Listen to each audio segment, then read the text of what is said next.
নমস্কার। আজকে শেয়ার করছি কাঁচা কলার কোপ্তা। এটি একটি সম্পূর্ণ নিরামিষ রেসিপি। খুব কম সময়ে এই ভীষণই সুন্দর স্বাদের রেসিপিটা করতে পারবেন। তার জন্য আমি দুটো আলু নিয়েছি ছোট সাইজের, আর নিয়েছি দুটো কাঁচা কলা। কাঁচা কলাগুলোকে 3 ফাল্টি করে আলু আর কাঁচা কলা একসঙ্গে সেদ্ধ দিয়ে দেবো। কড়াইয়ে দিয়ে দিয়েছি, এবার লবণ দিয়ে ঢাকা দিয়ে সেদ্ধ করে নেব। দেখে নেব সেদ্ধ হয়েছে কিনা, তার জন্য একটা আলু কেটে নেব। দেখলাম সেদ্ধ হয়নি, আর একটু লাগবে। তো এবার সেদ্ধ হয়ে গেছে, আমি দেখে নিয়েছি। এবার ছেঁকে একটা থালাতে তুলে নিলাম। এবার আলু আর এই কাঁচকলাগুলোর চোচাগুলো ছাড়িয়ে নেব। খুব গরম ছিল জন্য আমি আস্তে আস্তে করছিলাম। তো এভাবে আপনারা কাঁচা কলা আর আলুর চোচাটা ছাড়িয়ে নেবেন। চোচা ছাড়ানো হয়ে গেছে। এবার কাঁচকলা আর আলুটাকে ভালো করে ম্যাশ করে নেব। আমি হাতের সাহায্যে করছি, পরে আমি একটা হাতা নিয়ে হাতা দিয়ে ম্যাশ করে নিলাম।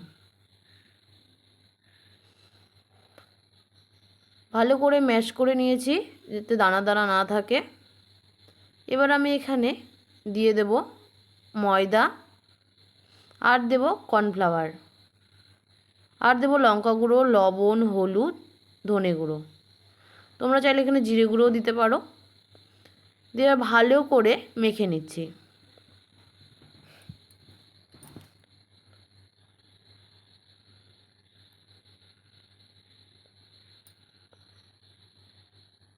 দেখুন মাখা হয়ে গেছে। এবার এখানে দিয়ে দেব তেল। তেলটা দিয়ে একটু ভালো করে মেখে নিলাম।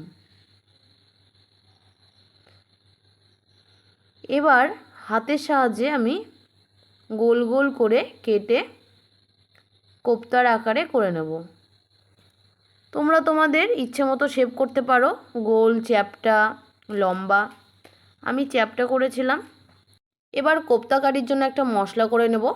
দিয়ে দিলাম টমেটো, আদা, দিলাম কাঁচা লঙ্কা, জিরে, আর একটু জল দিয়ে ভালো করে পেস্ট বানিয়ে নিলাম। অন্যদিকে কড়াইয়ে তেল দিয়ে তেলটাকে গরম হয়ে গেলে লো টু মিডিয়াম আঁচে কোপ্তাগুলো ভেজে নেব।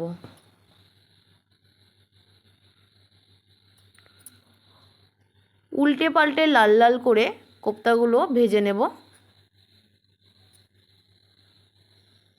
আমি একটা খুন্তির সাহায্যে উল্টে দিয়েছি।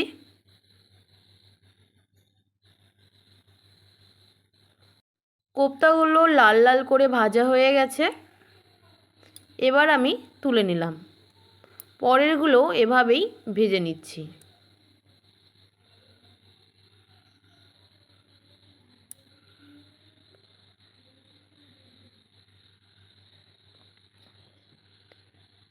এবার এই তেলে দিয়ে দিলাম আলু।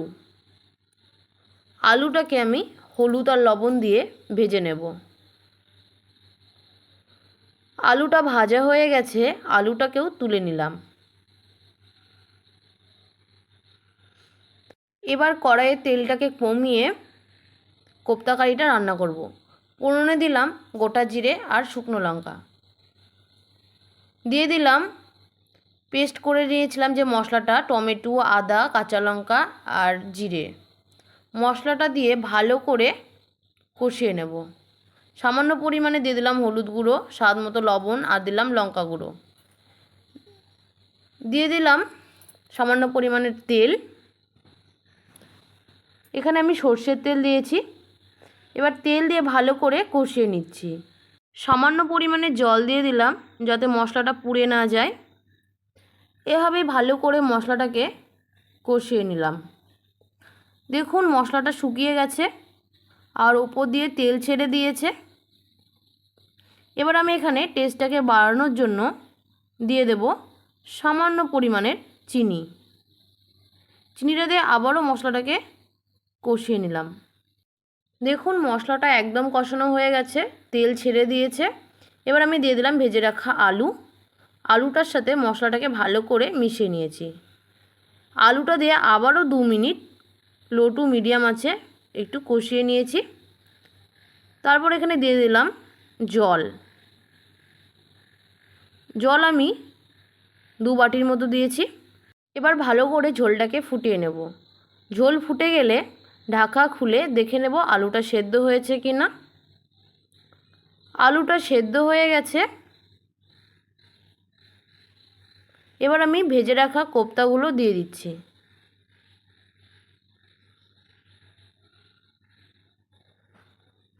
দিয়ে দিলাম গরম মশলা গুঁড়ো, দিয়ে দিলাম ঘি, দিয়ে ভালো করে মিশিয়ে নিলাম। এবার গ্যাসের ফ্লেমটা কম রেখে দিয়ে দিলাম চেরা কাঁচা লঙ্কা। ঢাকা দিয়ে 1 মিনিটের মতো ফুটিয়ে গ্যাসটাকে বন্ধ করে 2 মিনিটের মতো রেখে দিতে হবে। 2 মিনিট পর আমি কোপ্তাগুলোকে একটা বাটিতে তুলে নিয়েছি। দেখুন কালারটা দেখতে যেমন লোভনীয় লাগছে, খেতেও কিন্তু দারুণ লাগে। রেসিপিটি যদি তোমাদের ভালো লাগে লাইক কমেন্ট শেয়ার করে দিও। ফেসবুকে দেখলে ফলো করে দিও, ইউটিউবে দেখলে আমার চ্যানেলটা সাবস্ক্রাইব করে দিও। আর তোমরাও এভাবে বাড়িতে একবার হলেও বানিও, তারপর আমাকে কমেন্ট করে জানিও তোমাদের কেমন লাগছে। তো দেখুন এবার ও রিভিউ দিচ্ছে।